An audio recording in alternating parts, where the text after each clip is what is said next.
चला तो दिए। हमें आज़ाद हुए 74 वर्ष हो चुके हैं। सभी को स्वतंत्रता दिवस हार्दिक शुभकामनाएं।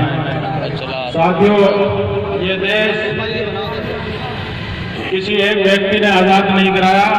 हिंदुस्तान में हिंदू मुस्लिम ने मिलकर इस देश को आज़ाद कराया।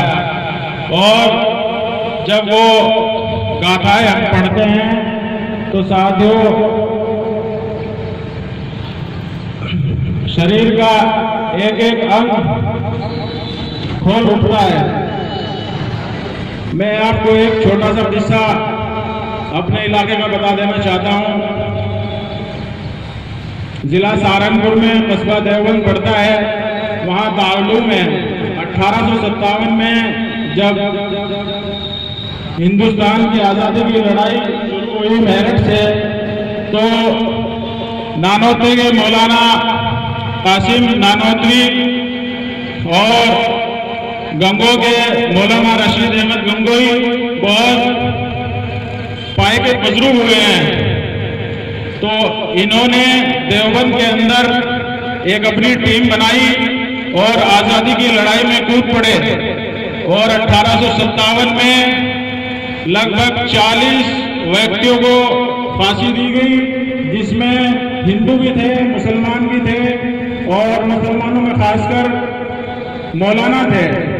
तो साथियों, उसके बाद इन लोगों ने शामली के मैदान में लड़ाई लड़ी और उस लड़ाई का एक मकसद था, अंग्रेज की रसद जाती थी अंबाला से दिल्ली और मेरठ।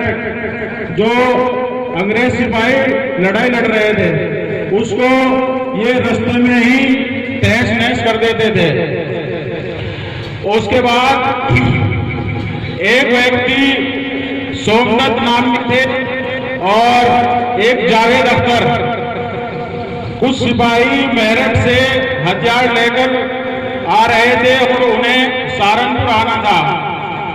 रास्ते में ही सोमनाथ और जावेद अख्तर ने उनके हथियार लूट लिए। उसके बाद अंग्रेज फौज ने उनको गिरफ्तार कर लिया।